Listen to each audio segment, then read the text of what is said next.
Welcome and good evening, everyone. I'm Lonnie Friedman, the Health Literacy Specialist at Mackenzie Health Vaughan Library in the Cordalucci Hospital. Thank you for attending our first session of Health Matters. Health Matters will be a quarterly series hosted by Vaughan Public Libraries featuring a Mackenzie Health clinician or health practitioner. Each session will provide barrier-free access to practicing expertise on various health topics. Tonight's topic will be an exploration of swallowing difficulties in older adults. After the presentation, we will take up questions you have. Please send them via the chat to the account name Rob, and I will read them out anonymously. We will record the session and the archive will appear on Vaughan Public Library's YouTube page in the near future.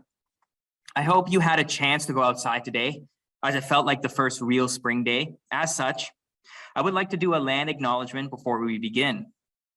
On behalf of Vaughan Public Libraries, I would like to respectfully acknowledge that our libraries were built upon the territory and treaty lands of the Mississaugas of the Credit First Nation per the Toronto Purchase Agreement or Treaty 13. We also recognize we are situated in the traditional territory of the Huron-Wendat and the Haudenosaunee, who occupied this land before the arrival of European settlers. The city of Vaughan is currently home to many First Nations, Inuit, and Métis people. We acknowledge their contributions to life and prosperity of this land. For our first session of Health Matters, we are happy to host Rebecca Bash. Rebecca has a variety of clinical experience working with a diverse patient population with swallowing difficulties, both within the community and across 5 hospitals in the GTA. She is currently working full-time at the Richmond Hill site of Mackenzie Health. Prior to becoming a speech pathologist, language pathologist rather, Rebecca completed her Bachelor's of Education and maintains her certificate with the Ontario College of Teachers. Her commitment to teaching and her passion for enhancing individuals' quality of life by addressing swallowing concerns prompted her to take this opportunity to present to you today. With that, I leave the floor to Rebecca.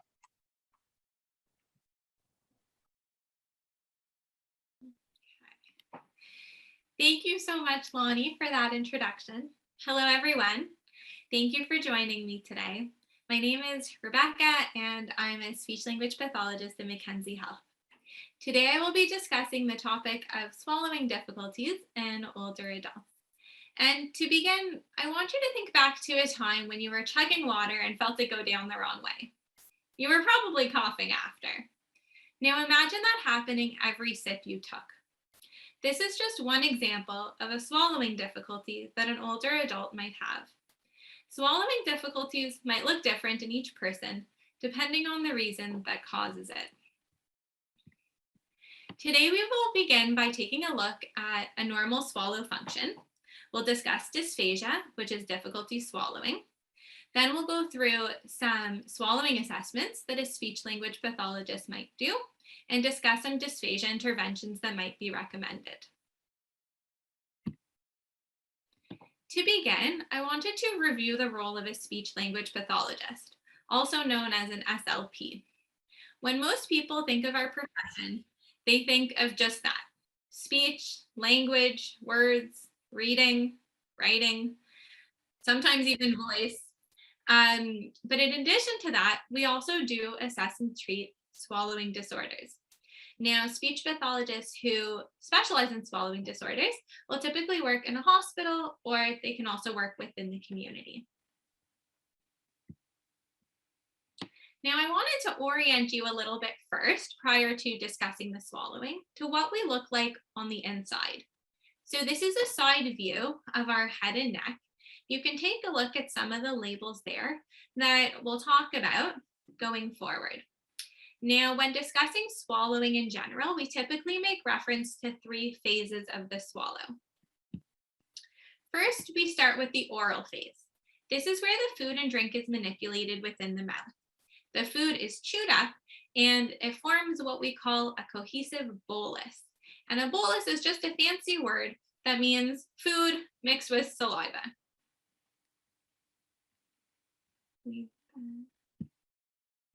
We then transition to the pharyngeal phase of the swallow, where the swallowing happens in the throat. As this bolus is traveling down, it approaches 2 tubes. On the left, you can see the trachea, the windpipe. And when you hear people say it goes down the wrong way, that's the wrong way. That's heading down towards the lungs. On the right, you see the esophagus, the food channel. And when the swallowing is functioning normally, then there's this little blue flap that flips down to help protect the airway. And over here, the voice box, you can see the vocal cords there. They come together as another level of airway protection to help direct all the food and drink down the right way towards the stomach. Once the food and drink hopefully enters the esophagus, then we have the esophageal phase, where the food travels from the top of the esophagus down towards the bottom. Now, as speech language pathologists, we typically deal with the oral and pharyngeal phases of the swallow. If there are issues with the esophageal phases of the swallow, those are typically addressed by a gastroenterologist. Now, I'm going to show you a series of images, and just keep your eye on this yellow food bolus and watch it as it transitions. So first, the tongue is moving it back, and it's starting to enter the pharyngeal phase over here. You can see that little flap flipping down to help protect the airway just in time so that it can travel down the right way towards the stomach.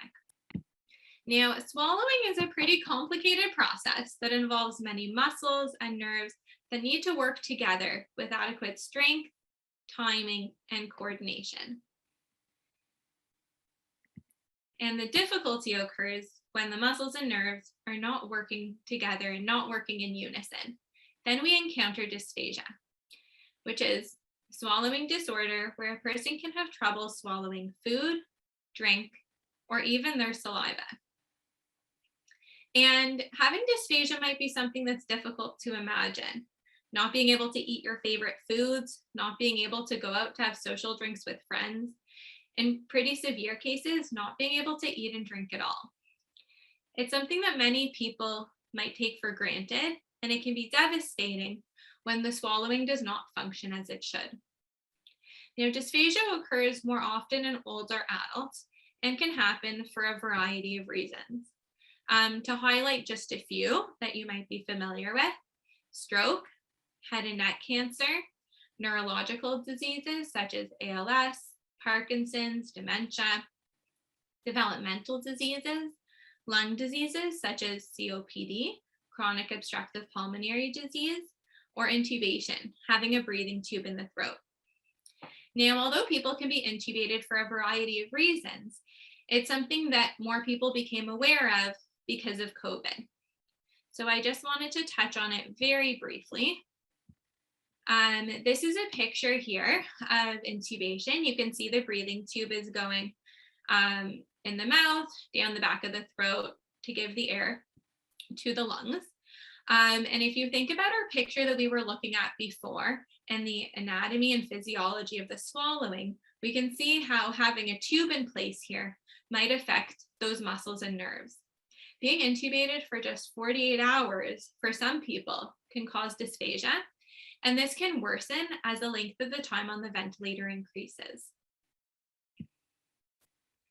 Now, what are some signs and symptoms that a person might be experiencing dysphagia?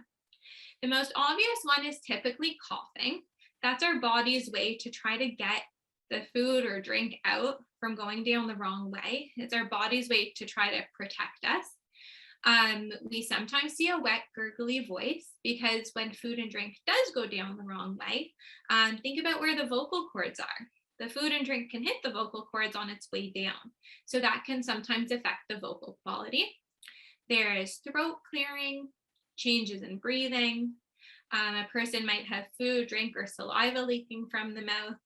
You might notice someone holding food, drink, or medication within the mouth and not being able to get the swallow started.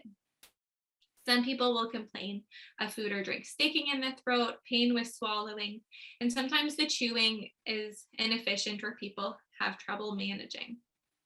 Now, depending on the diagnosis that causes the dysphagia in older adults, we might notice that these signs and symptoms fluctuate we might notice that they get progressively worse over time. And for some people, we might notice improvement with treatment. With regards to the complications associated with dysphagia, oftentimes when older adults are having trouble swallowing, we notice that they have a tendency to eat and drink less. And if that happens, then they might not have adequate nutrition and hydration, which subsequently can lead to weakness. And when the body's weaker, the swallowing's weaker too, and the cycle continues. Now, as speech pathologists, we like to work very closely with dietitians because they can help to promote intake. They can help to ensure that a patient is meeting their nutrition and hydration needs to hopefully stop this cycle from continuing. Now, when it comes to food and drink going down the wrong way, this can result in choking, which refers to complete airway obstruction, a lack of breathing, or it can result in what we call aspiration, which is when there isn't complete airway obstruction, but oftentimes you will see people cough to try to clear the airway. And this can happen to anyone once in a while. You're eating, you're drinking, you're talking, you're distracted, and then you start to cough a little bit during the meal. Or you're really thirsty and you're chugging your water bottle and all of a sudden a bit went down the wrong way and you're coughing. Now, the difficulty arises though when the food and drink is not able to be successfully cleared. And when it does enter the lungs, there's a risk of bacteria growing, and that can develop into what we call an aspiration pneumonia. And in some cases, the breathing difficulty can be even worse. Now, depending on the severity of the choking episode or the aspiration events, both of these have the potential to be life-threatening. Now, here are some Canadian statistics. Dysphagia affects up to 35% of older adults living in the community and approximately 50% of hospitalized older adults. Despite the prevalence of swallowing issues reported in the community, a survey in Ontario primary care family practice reported very few referrals for dysphagia assessment or management. So this is why, as speech pathologists, we have a very important leadership role to play in raising awareness about dysphagia and ensuring that patients with dysphagia can access the appropriate management in a timely manner. Having early identification and early treatment is important so that they can get the care that they need to minimize the risk of aspiration and the complications that are associated with it. And hopefully, by having early intervention and early assessment and management, we can hope to minimize the hospital admissions that might result from complications. So the goal of our assessment is to identify the functional status of a patient's swallow in order to maximize their safety and improve their quality of life. We'll typically conduct a bedside swallowing assessment, and occasionally we might do a videofluoroscopic swallow study, which is also known as a modified barium swallow study, or fiberoptic endoscopic evaluation of swallowing. Those are two objective measures that may or may not be appropriate for the patient depending on our initial assessment. A clinical bedside swallow assessment typically consists of reviewing a thorough review of the patient's medical history, determining what their swallowing concerns are, completing an oral mechanism exam where we have them do a few tasks to examine the speed, strength, range of motion, and coordination of the muscles in the mouth and throat. And then we provide some food and drink and look for markers of dysphagia and signs of aspiration.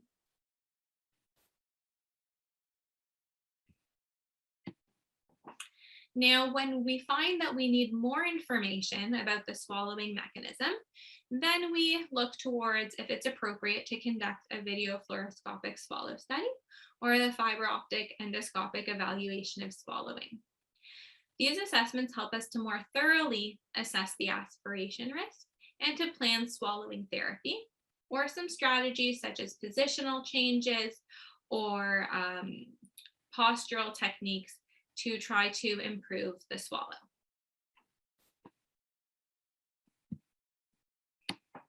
When conducting a videofluoroscopic swallow study, a patient is brought down to the diagnostic imaging department and they're seated in an upright position.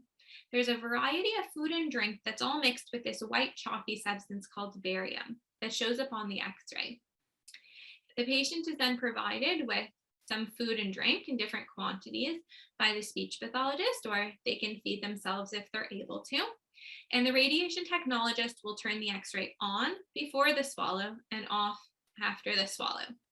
The speech pathologist can watch the swallow in real time, and they can also have those images captured later so that they can review them and replay them. So if we take a look over here, so we have this gentleman who's taking a sip from the cup.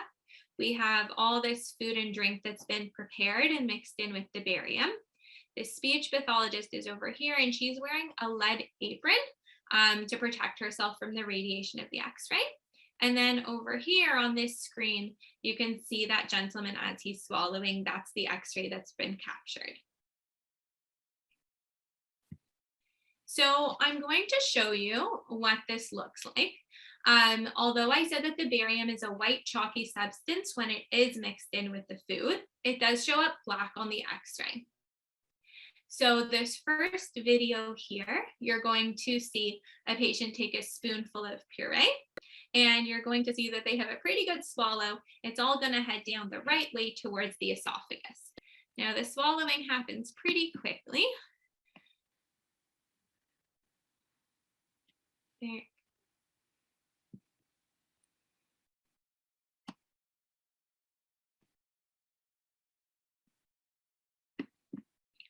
There you go. You see that it headed right down this way, right down the esophagus, and it did flow pretty seamlessly. This next video here is someone who has difficulty with the swallowing, has dysphagia. They're going to take a sip of water that again will also show up black because it's mixed in with the barium, and keep watch about where the airway is. You're going to see some of that go down the wrong way.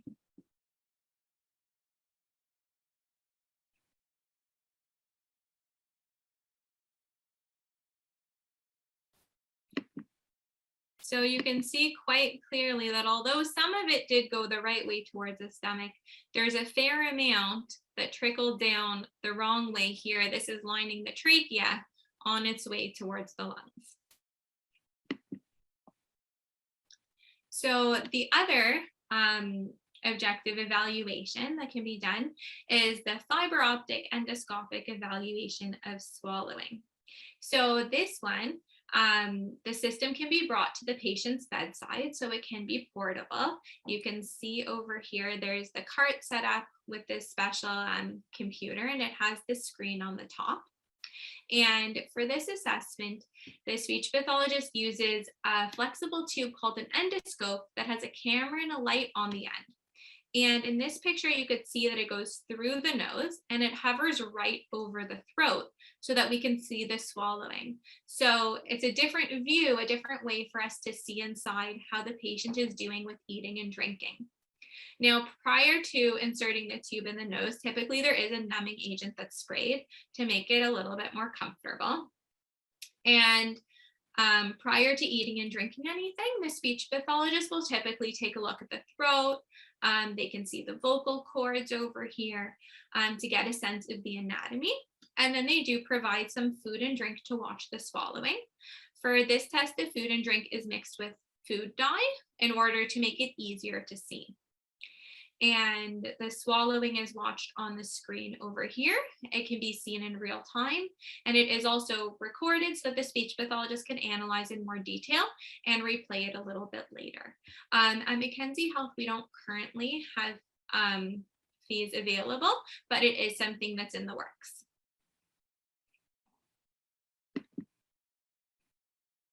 So when planning intervention, sometimes we will recommend swallowing exercises for rehabilitation, or compensatory strategies, so changes in a patient's posture or positioning during the swallow. When we recommend these two, the recommendations are very specific to the deficits that we see when doing either the videofluoroscopic swallow study or the fiberoptic endoscopic evaluation of swallowing. We might also recommend diet modification and provide education about safe swallowing strategies. And those two I will discuss now. But regardless of the intervention that is recommended, they are very specific for each patient in order to meet their unique needs. So for diet modification, there's the International Dysphagia Diet Standardization Initiative, which is an initiative that we're working towards implementing so that we do have some consistency in the terminology that we're using across different hospitals within the community. And so there is a framework used so that, as I said, we're using the same terminology when discussing food, textures, and drink consistencies. So for food consistency, there's a variety of foods here that I'll go through with you. So we have what we call a regular diet, which is pretty much normal, everyday foods. We have here apples. Some people might find the skin tough to chew and break down. Steak can be a little bit fibrous. Salad, sometimes the lettuce or the celery can be stringy and difficult to chew. Then we have an easy to chew diet, which is pretty much normal everyday foods that are a bit on the softer side. So some examples of that are meatballs, a tuna sandwich, some strawberries. The soft and bite-sized diet is like easy to chew foods, but just cut up into smaller pieces that are more bite-sized. We have the minced diet, which is food that's very soft, moist, something that you can mash with a fork. So we have oatmeal, for example, egg salad without the bread, and broccoli that's been boiled and mashed up. So it's not as smooth as the next one, the puree. It has a little bit of texture to it, but still very soft, very easy to chew. And then lastly, there's the puree, which is nice and smooth, such as applesauce, mashed potatoes, or yogurt. And sometimes certain diet textures can pose a higher risk for choking or aspiration. So if you think of potentially an older adult who might have dementia and might not have any teeth or any dentures, that patient would have a really tough time breaking up some of the regular textured foods, and that might be higher risk for them. So recommending diet modification for that patient might be something to minimize the risk. But as I said, recommendations are very specific for each patient. Now, sometimes we also recommend changing a patient's drinks and making them thicker. The rationale for this is that when drinks are thicker, they'll move more slowly in the throat. So they'll give the body the extra time it needs to help protect the airway. So we have thin fluids here, which is like your regular water. Mildly thick fluids, imagine a drink that flows sort of like a maple syrup, tomato juice, or here we have pictured a creamy chocolate milk. Moderately thick fluids flow like a honey. Then we have extremely thick, that's thick like a pudding. Now, some people think that if the drinks are thicker, then that would always optimize a patient's swallow, but thicker is not always the answer. For some patients, having thickened fluids can have the potential to do more harm than good. And so we really recommend that a speech pathologist be the one to do the assessment and provide the recommendation rather than, people taking the initiative to thicken their drinks if they are noticing trouble with the swallowing. So here I have listed some general safe swallowing strategies that anyone can use to help minimize the risk of choking or aspiration. The first one here is to encourage self-feeding. When we're feeding ourselves every day, it's very easy for us to control, how much water we want to drink, when we're ready for the next bite. We do it automatically. But when you're feeding someone else, it's very hard to know what a comfortable sip for them might be, or when they're ready for the next bite. So as long as someone's able to feed themselves, we recommend that they continue to do so. Maintaining oral hygiene is very crucial to preventing an aspiration pneumonia. because we swallow our saliva countless times throughout the day, and our saliva is mixing with the food and drink before we swallow. So if our mouth isn't maintained and we have extra bacteria in our saliva, and then a bit of saliva or a bit of food or drink heads down the wrong way towards the lungs, it's bringing that bacteria with it. And that can also cause an aspiration pneumonia. If you do notice that coughing occurs, then stop. Wait for the coughing to stop. Wait for the breathing to return to normal before giving the next bite or the next sip. Oftentimes people will say, oh, you're coughing, take a drink of water. But when you're coughing, your body needs time. It's your body's protective mechanism to try to get whatever's there out. We don't want to be introducing anything new until the body's finished clearing what it needs to clear. Staying upright for eating and drinking, avoiding distractions, avoid talking with food and drink in the mouth, which is something that we very commonly do because meal times are social times. But when you're talking, then your airway has to stay open so that your vocal cords can vibrate and you can have speech. But when we're swallowing, the airway needs to close. So if we're sending our bodies mixed messaging about if the airway should be open or the airway should be closed, that's where we can run into trouble with the coordination of the swallow and increase risk of choking or aspiration. Take small bites, small sips, eat slowly. Make sure that, if you're eating or you're feeding someone, that you're awake, on alert, and watch for the swallow before feeding the next bite. So if you put your hand on your throat right now and you swallow your saliva, you should feel some movement. And what you're feeling there, very simply, is that the Adam's apple is moving up and down. And so if you are feeding someone else, you can take a look at their throat and see when you notice the movement. For some people, it's easier to see than others, but it can be a helpful way if you're feeding someone, if you are able to see when they might be ready for the next bite, when they've swallowed what's in their mouth. Now, doing all these safe swallowing strategies can help to minimize the risk of choking and aspiration. But if there are issues and if there are persistent, then best to request a referral for a formal speech language pathology swallowing assessment. So just to review, I went through this earlier, but you would like to request a formal assessment when you notice those signs and symptoms of dysphagia. So coughing, choking, the wet gurgly voice, throat clearing, changes in breathing, having food, drink, or saliva leak from the mouth, holding food, drink, or medication within the mouth, difficulty getting the swallow started, complaints of food and drink sticking in the throat, pain with swallowing, or difficulty or inefficient chewing. Now, how do you get a referral? You can ask your family doctor. They can initiate a home and community care referral for a speech language pathologist to come and do a swallowing assessment in your home. Now, your home could be your private residence. It could be a long-term care home. It could be a retirement home. And if you already do have services with home and community care, then there will already be a care coordinator who's involved in coordinating those services, and they can just add on the speech language pathology assessment to take a look at the swallowing. These services with home and community care are covered under OHIP, so they're at no direct cost to you.